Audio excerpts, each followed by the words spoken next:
Trauma Center at UT and recruited me to come and work with him afterwards. When I went up to see him in his office, he said, how'd you like to come and run this program, and I'll report to you, and you tell me when it's time for me to go.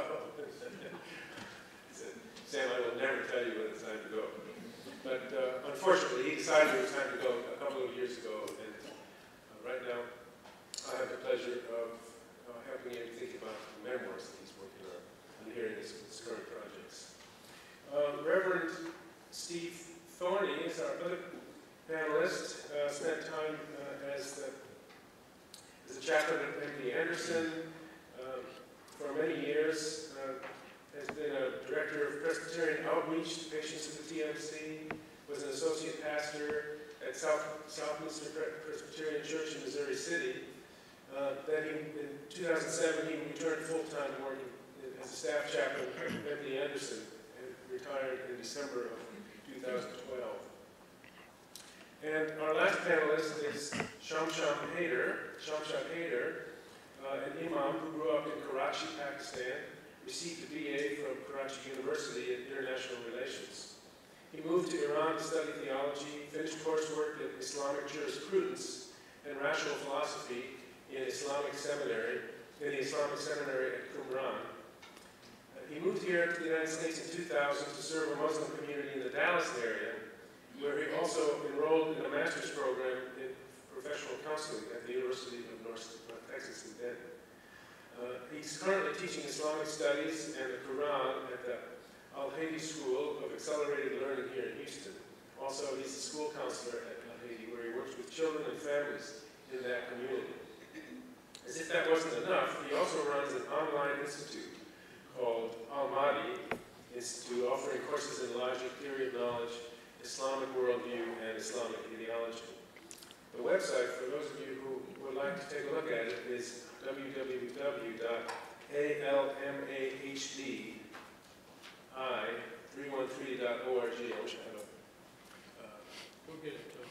We'll send it. Yeah, it looks really like a wonderful website to take a look at. So, as I was listening to these talks this morning, I was fascinated by the way some of the themes came and wove and then sometimes diverted.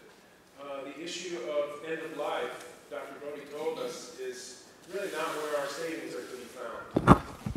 We always hear, we hear Barack Obama's mistaken figure of 80% of people at the end of life bearing our Medicare costs.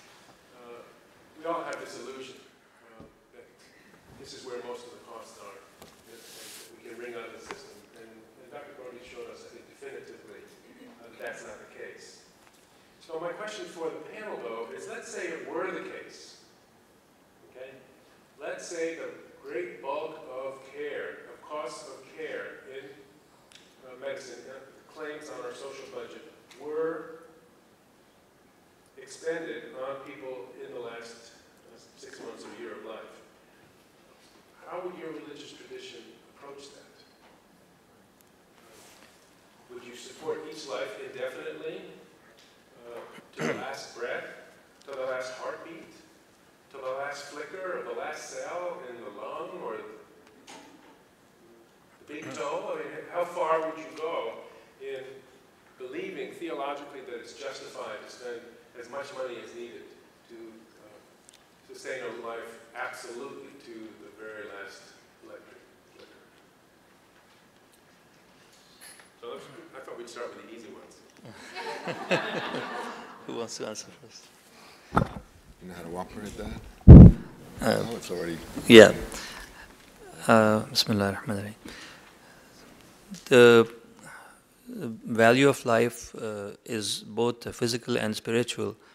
And according to the rulings of major theologians today and jurisprudence, as for the person himself or herself or the relatives who are dealing with the patient, they should do what they can to keep the person alive. And if they can afford any life support that usually is provided, the new technologies, whatever, to the extent that they can afford it, they should do it. And we have a certain religious perspective on a person just being alive to the extent that the body allows, until all the signs of life exist. There's a certain value in just being alive, because the spirit which remembers God to the extent that has the ability to do that can go beyond your ability to have the physical consciousness to do that. The spirit may still, and it's not our call to decide when to stop that remembrance of God, or when to receive any favors from God, or repent for something, or gain closeness to God, or enrich oneself in some way that we may not fully understand. So for our part, we have to do what we can to keep the person alive if we can afford it.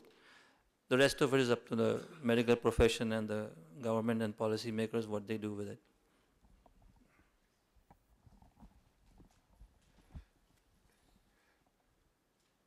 I would probably try to recast the conversation and focusing on Dr. Brody's distinction between meaningful and unmeaningful life.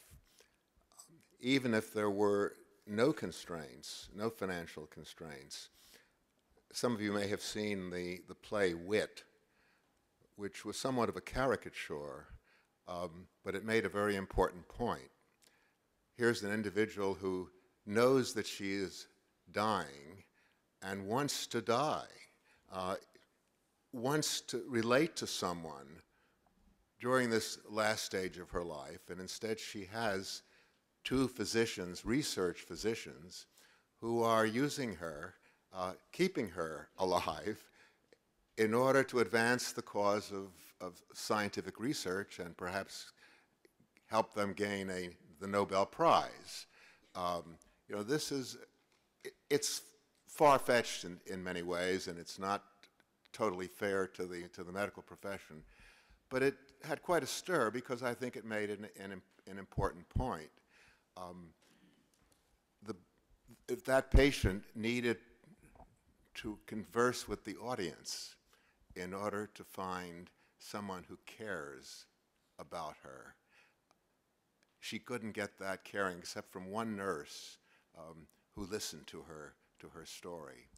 So even if we had no financial problems, or even if it's true that the bulk of that it's a problem that is not as real as we like to think, there would still be reason for, especially in this high-tech age, where sometimes the distinction between prolonging life and prolonging dying is very hard. One of the chief functions, I think, of a physician in end-of-life care is precisely to help families sort this out.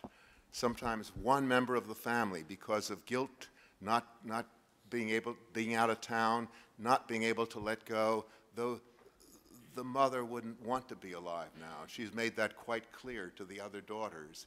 But this one's a holdout because she has this need. Her need needs to be validated by the physician. You need patience in having this conversation. It's awfully difficult to let go, to be involved in such a decision.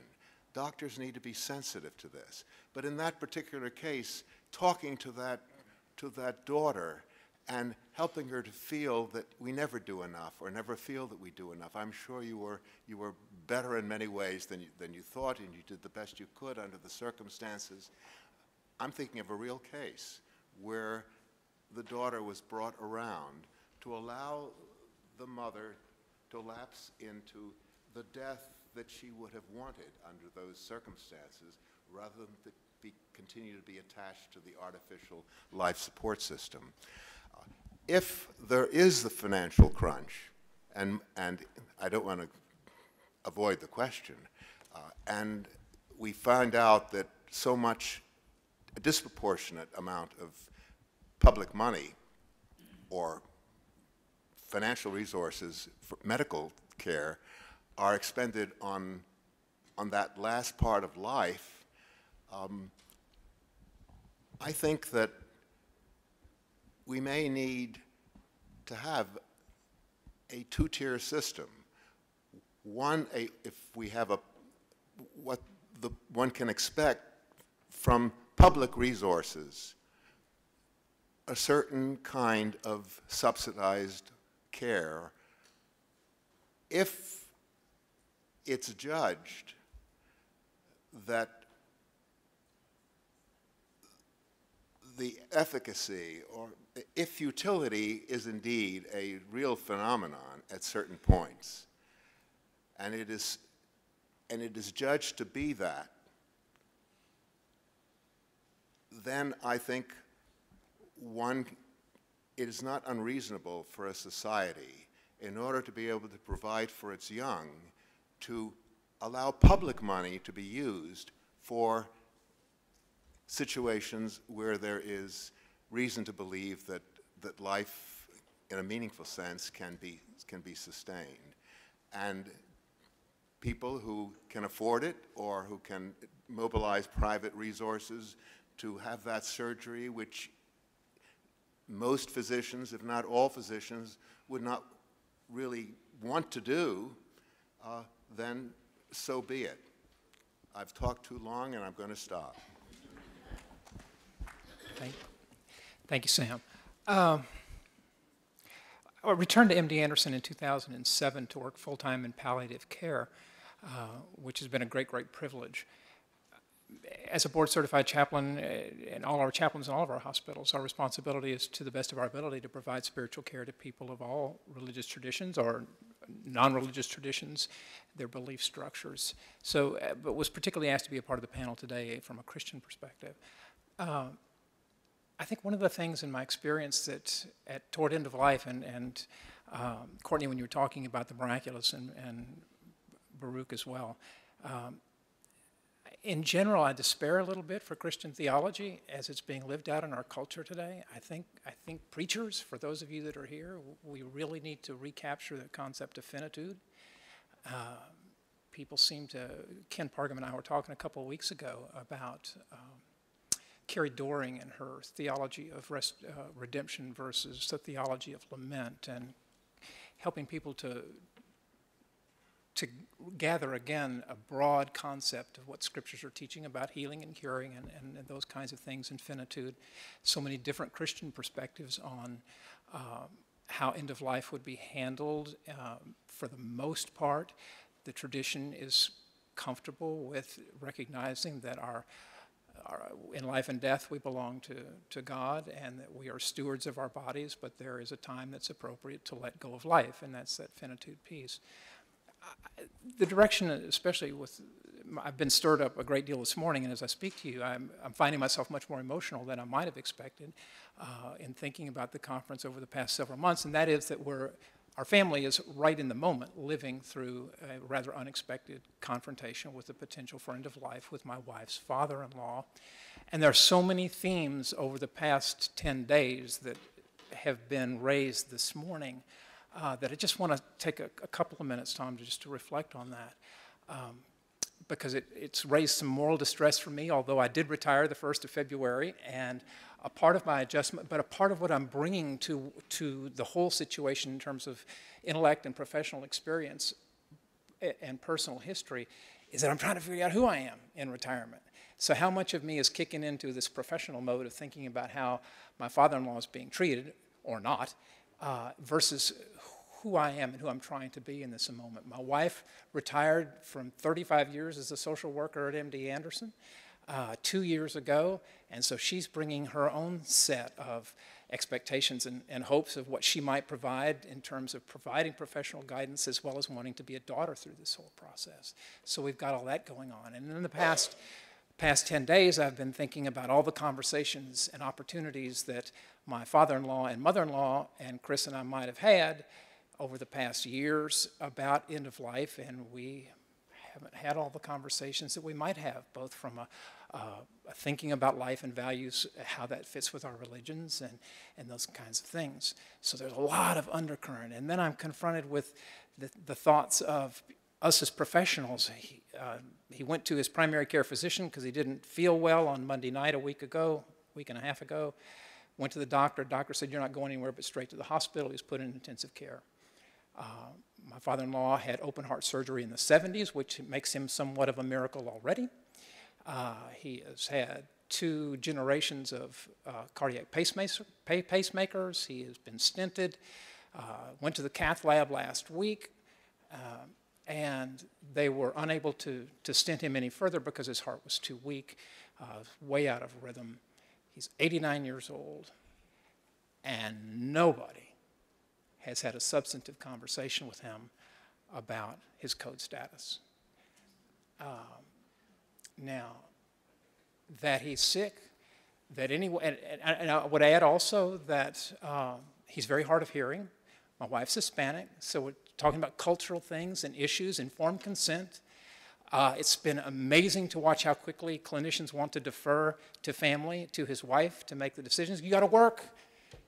This is a completely sentient man when you take the time to holler loud enough. But who wants to holler when you're having end-of-life conversations? It's hard. It's hard on y'all. And I'm sitting there thinking, okay, come into a tertiary care center. These people don't know him. They don't know us. How in the world do you quickly get at how much we do and don't want to know as people, other than we're giving you every clue possible? I worked at Palliative Care at MD Anderson. She's a social worker. We need to have these conversations. But we're hamstrung as family members. Someone was talking about family burden. It's enormous. My wife's still there. I came back yesterday, but I'm tired, and she's exhausted, so is her mother. Enormous burdens that are put upon us and upon y'all to discern all of this. But when we went to a skilled nursing facility 2 nights ago, there was an assessment not by the physician, but by another clinician. And in the course of that assessment is, now, Mr. M, if we came in and your nurse came in and found that you weren't breathing, would you want us to try and restore you? Screaming that at the top of her lungs. And he went, well, yeah, I guess. You all have read the longitudinal studies. You know, for a man this age and these kind of problems, that if he goes to the hospital in cardiac arrest, there is virtually no chance that he will survive till discharge. Okay? Now, this comes back to the 4 months. Are we going to make use of the 4 months if that's for the time that he had left? It doesn't say that he's going to die in the cardiac, in the CPR. He may survive that. But what I found at Anderson so many times is we'd get to these precipitous moments, and then we wouldn't allow that time to really inform the family further about what end of life meant, and that it was coming. And then to draw in even more depth, there's this kind of default, we're going to jump back into the everything's going to be okay mode, which is what we're trying to help Chris's mother understand. We're not going to be in that mode anymore. So it's just so complex. And what I found as a chaplain in all of that is that, especially toward end of life, and some work that we've published on spiritual distress recently, the people coming through our supportive care clinic, very religious by and large, we're in Texas, found their spiritual life to be very, very important, helped with their coping. Many of the things that Ken Parkham work has demonstrated over the years, that it contributed to their distress, both psychologically and physically, if their spiritual life wasn't intact. So that religion has much, much to say about care at end of life, regardless of cost, is very, very real to me in the moment. Listening to you all speak, one of the things that comes very clear to me is when we start out talking about financial costs, how much is 4 months worth, and we push it back to the levels of care and human interaction, we come very quickly to the question of human cost. And it's the human cost of evading what is really happening. It's the moral distress that you don't want to face by actually talking about these issues. And I have to say, I've been very fortunate in the last year or so. I've been trained by some wonderful chaplains here at St. Luke's to be a pastoral visitor. And so I've had my share of time up on 24T here at St. Luke's. Sometimes the people I talk to are open to asking their doctors about the chances of living and their options. It's not my role. I understand, Gary, it's not my role to do this. The other half of my life, I'm an ethicist, so I do try to get those conversations going. But what strikes me is that if we are willing to roll up our sleeves and talk to each other, moral distress is a relational issue, and face this kind of pain of suffering, of losing people we love, of trying and failing to save a life. If we have the courage together to enter into these conversations, care gets better, and it may well be that costs get lower.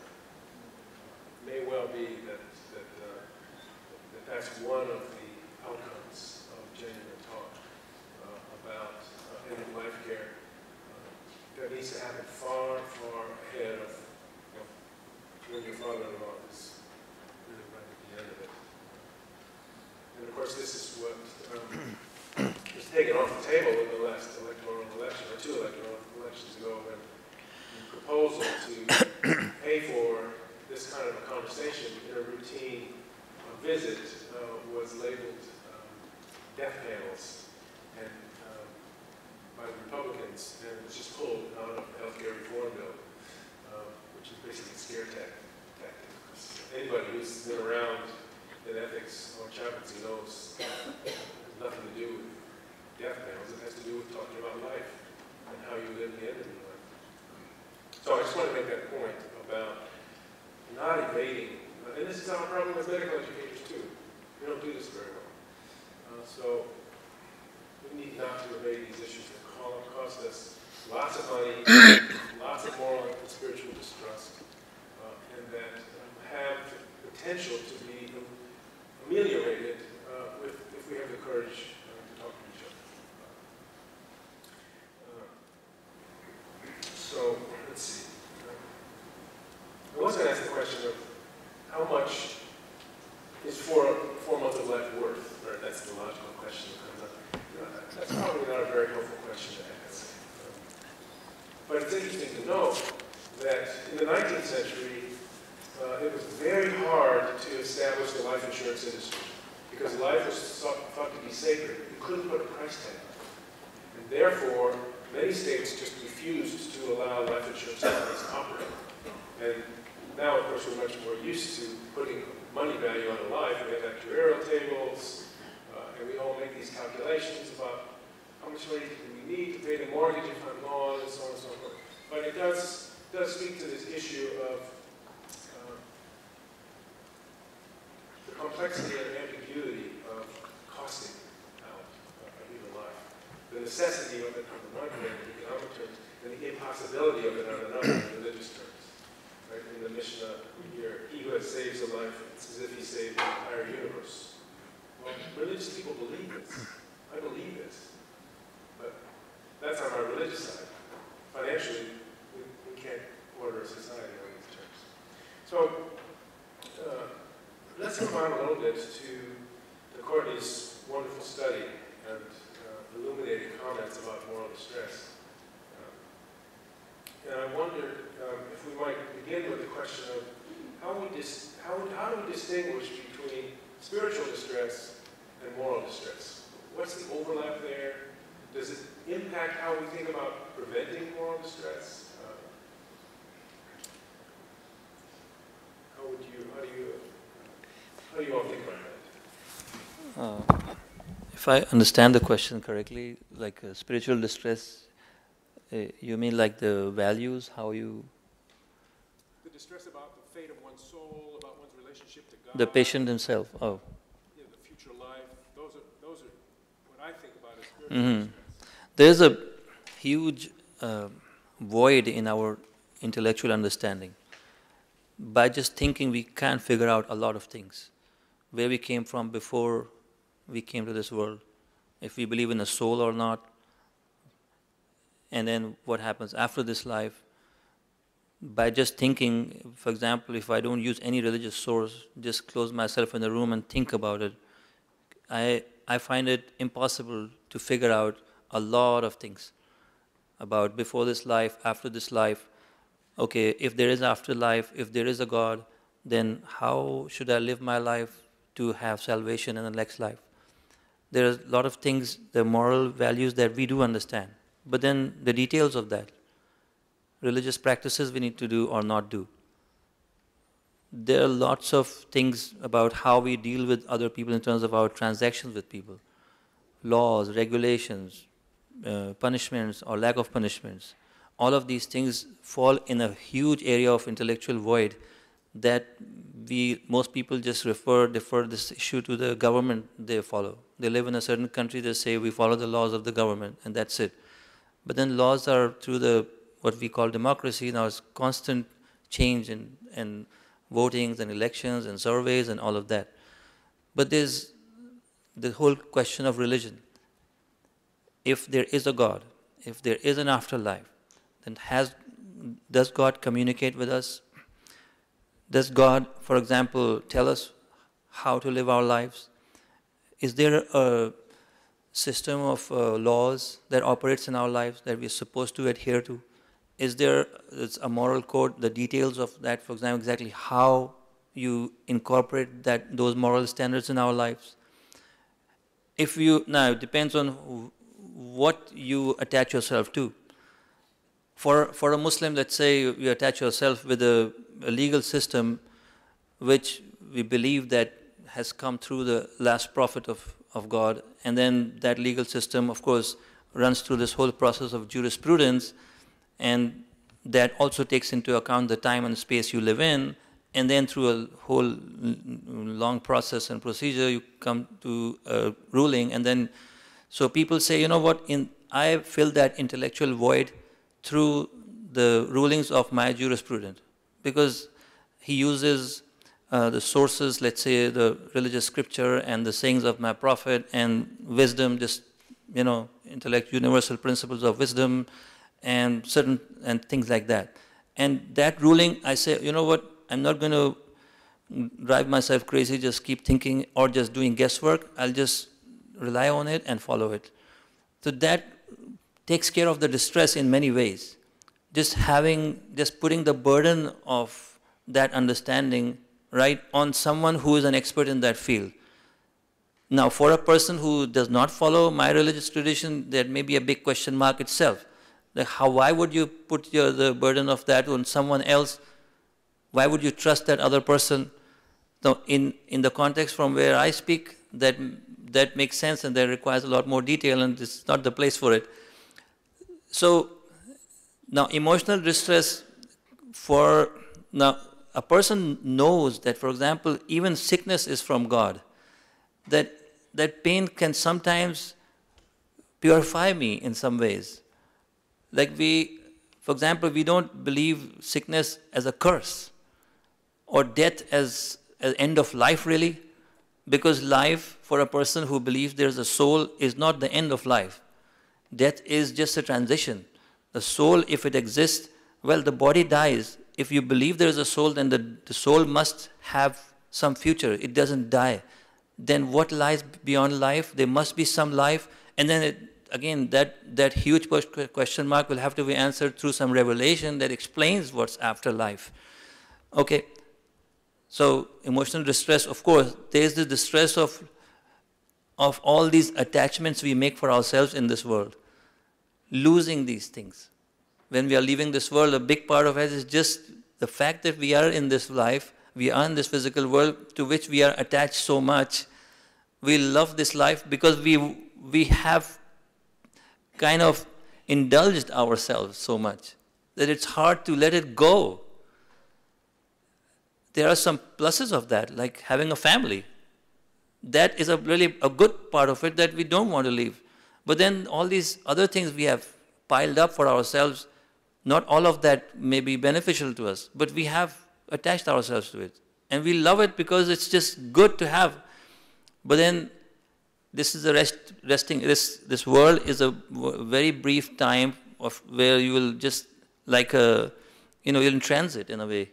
So that outlook towards this life, that we are in transit, well, just a perspective of this world being a very, like in a transient way, and also that life beyond is real life. A person with faith, he or she is going to a life in the presence of God, and it does bring kind of comfort to know that I have not failed. This death is not the end of me. And visiting a sick person has blessings for the visitor as well.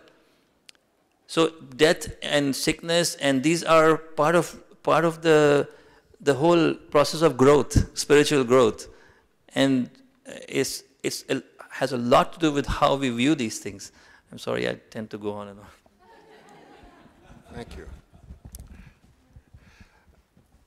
Actually, focusing on the concept of spiritual distress, I see it essentially as fearing that one is coming to the end of one's life and that one's life has not really been meaningful, or as meaningful as we feel it needed to be. Life is a series of separations and connections. The newborn is separated from the womb and connects to the mother's breast. The little toddler separates from mother and goes to school, and hopefully the teacher will be a surrogate mother to whom the child can connect. Then there is the separation from one's family of origin.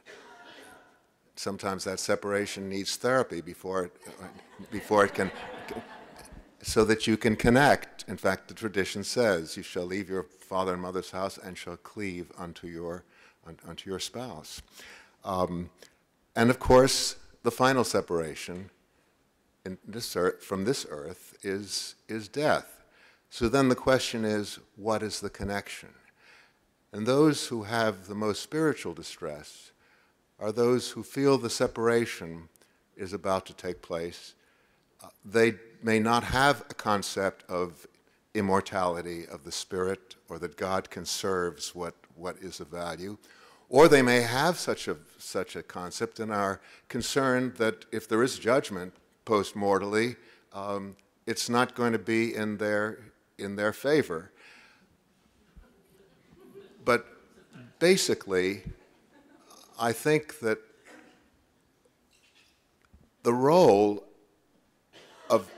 of the clergy and of the physician, the caring physician or nurse or health caregiver, and end-of-life care is, first of all, just to be there.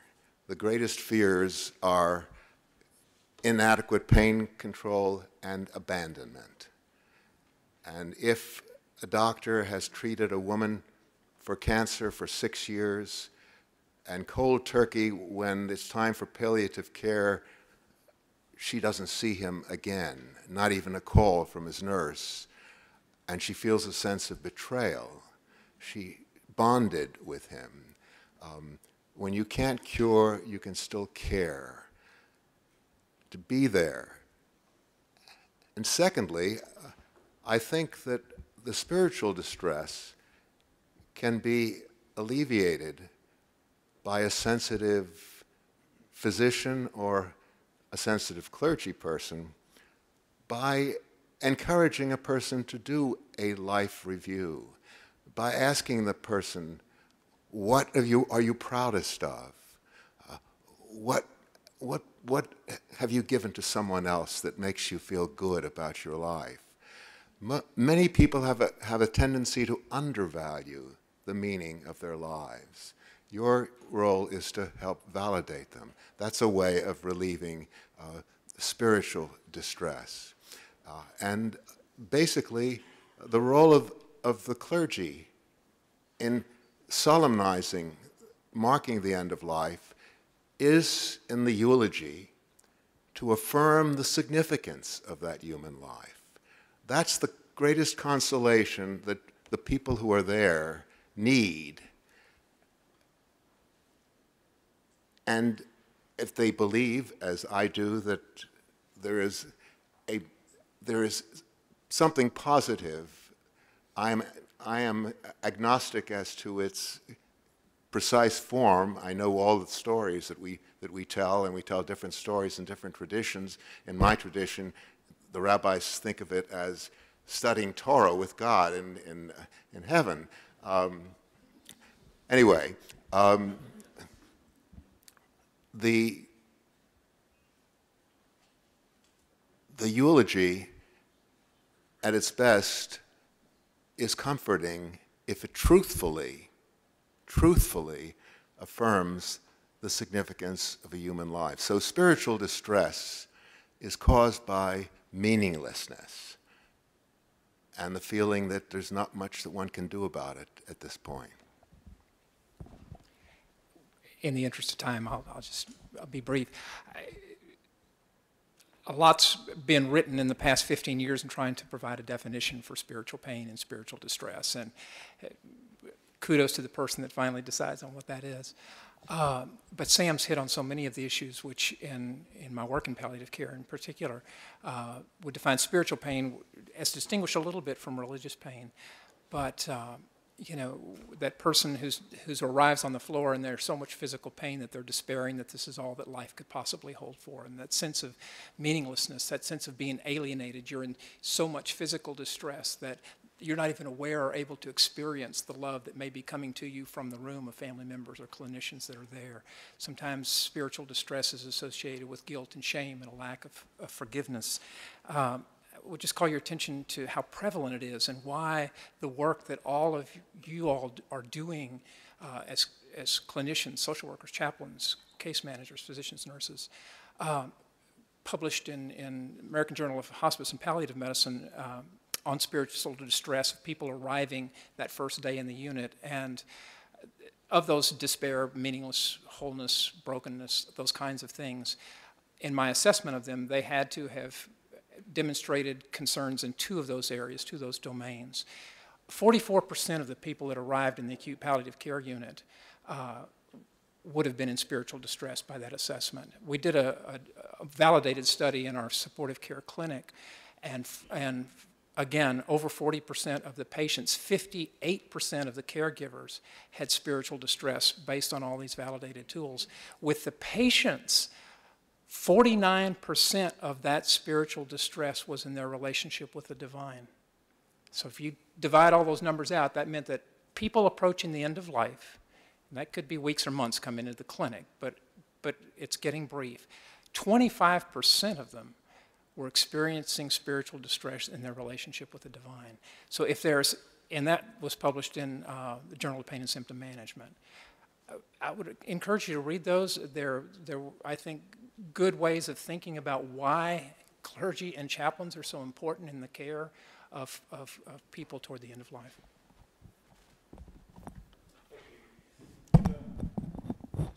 General comment I'd like to make is that whether we call it moral distress, spiritual distress, burnout, all kinds of things like that, from a research point of view, I know we should lump them together. But just for heuristic purposes, what we know in the last 30 years or so is that caregivers are suffering more than they used to, in ways that are, I don't think have been adequately understood or explained. But we do need to attend to them. We need to attend to them in ways that Courtney suggested. We need educational, we need interventions, we need forms of prevention, and we need self-care. I mean, each of you who is a caregiver in the room knows what I'm talking about. So just my take home from this is pay attention to the needs of each other. The moral needs, the needs of meaning, and often they overlap. And look for forms of conversation that alleviate the distress that comes from violations of meaning or violations of morality. But we don't have a whole lot more time, so I should not be the one talking. Can we take some questions, John? Yeah, good. Yes.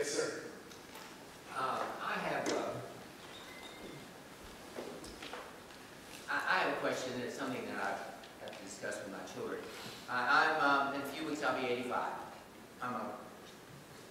My wife died. I'm a really very happy person.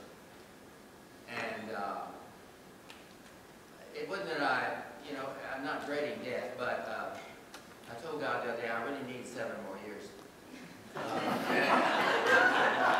And the right to renegotiate because of some plans that I have. However, the thing I want to ask about is I have children, grandchildren, great-grandchildren, and a wonderful relationship with all of them. I'm a much loved person. I tell them that if I have terminal cancer, right now I have a leg problem, but at my age that's just nothing. But if I get terminal cancer or something like that, or let's say I stroke out, which could happen, I've already made plans and left in my will. I want to not be fed. And so I'll be dead. Will Jesus handle it for 40 years? Another friend of mine only handled it for 12. But my children say absolutely not. And I won't go against them. I don't want a lot of money spent. Money is not a problem for me. I don't want a lot of money spent on my, be it government or mine, on my maintenance if I'm lying there stroked out. And the real reason, and here gets to my question, the divine would not accept that.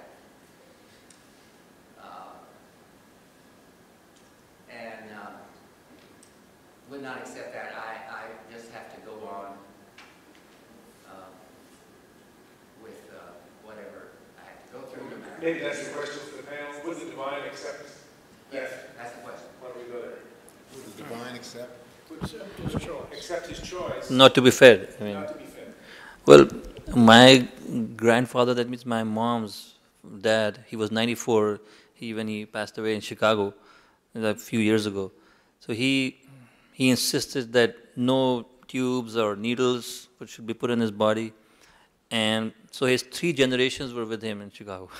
His 6 daughters, which was one of them, my mom, she passed away 2 years ago, and others, and their children, and their children. So it was a crowd of some 85 to 90 people every day for 4 weeks in the hospice.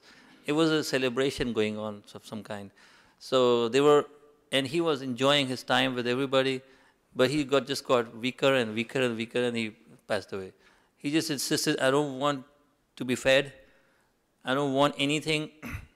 So I was calling my aunts and saying, we should give him something. It's not fair. I mean, you see him getting weaker and weaker, and he wasn't really sick.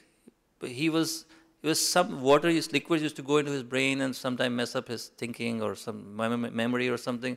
But otherwise, he was fine. So I used to say, give him some food, but he insisted not to take anything. I think that's not a case of giving life support. It's just a matter of being fed or not. I mean, it was his own choice. We couldn't force him to eat. And I don't think anyone can force anyone to eat, especially he doesn't want to be hurt, like put needles in his body or given force, like, nutrition or something. As a rule, I mean, it won't be considered suicide because he's already really down. His health is really not in good shape. He couldn't walk. He wasn't sick, but he couldn't walk anymore. So he used to say, I'm tired of living. Let me go.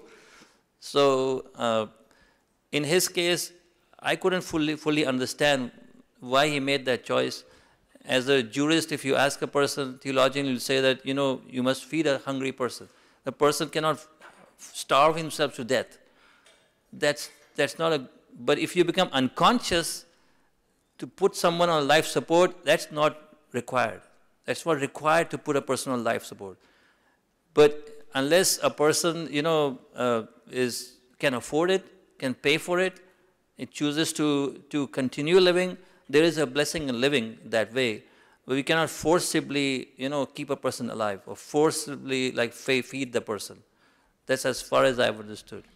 I think your father might have gotten the best life support possible. course,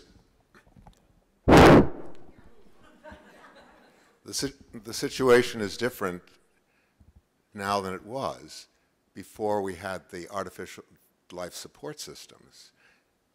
As a matter of course, persons who realized that they were dying and who were ready to die generally ate less. And they came to a point where they ate very little or nothing at all. And that was taken as a sign that it's time. They're making a statement. Now that we have the artificial support systems, including nutrition, I think that we can with clear conscience, honor your wishes to withdraw artificial feeding. If you have that stroke, you're going to be fed artificially rather than naturally, in all likelihood, at some point. I don't see that as a big issue. I do see as an issue efforts directly made to shorten the life of another person by the family. And I know that it's regarded as sophistry at times, that difference between allowing persons to die and causing their death. But I think there's meaning in that very, very subtle distinction. I think the final question put to us is, would the divine accept it? And since I'm not, I'll leave that to God. As Sam was alluding to, I think within the concept of artificial nutrition and hydration, and coming at things from a Christian perspective, evidently the way you were speaking, God didn't install G-tubes or all when we were born, so not wanting those at the end of life is generally accepted as a medical intervention, which we're certainly within our moral and ethical constraints to not want and to say no to that. And so clinicians, I think, are well taught in how to help families address those issues and how that may be expressive of your values. What I did find in palliative care, it is such a difficult issue with almost every family. The family members, when their loved one is reaching that point that Sam was talking about, where they've lost that appetite. It seems to be part of the body's and God's way of slowing things down, and we don't have those hunger needs that we had before. So part of what you're wanting in your health to say to them, your body's going to be doing pretty naturally. That's when I think the palliative model of care is so good, because it takes multidisciplinary care, I think, almost to a next level in functioning as a team, so that all of the clinicians can be helping your family members to understand why it is that it's not necessarily even helpful for you to be trying to eat. Encourage you for taste. Encourage you for the extent that it socializes you and helps you in little bits and pieces, even to the points of masticating it and spitting it out so that you get the taste. But to help them understand so that they're not part of that view of looking forward, not just your life, but their life to be able to be lived out more fully in their grief, is to help them understand the values that you may have held in the decisions that were leading to it.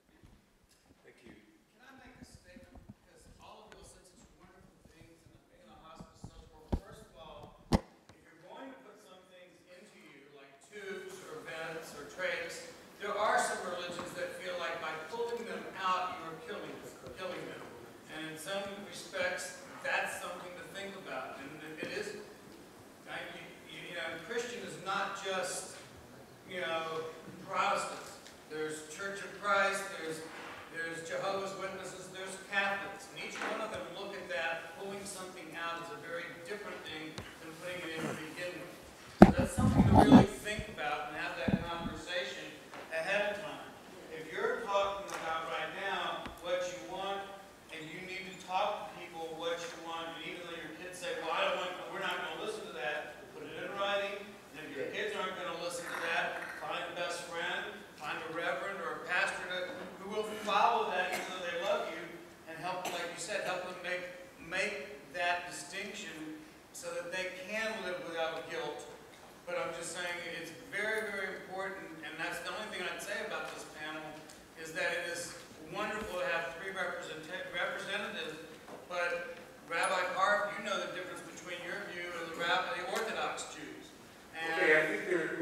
need to stop here. Maybe But we that's should all I wanted to continue this say. conversation afterwards. No, Thank you all. that's it. Thank you so much. Thank you. panel.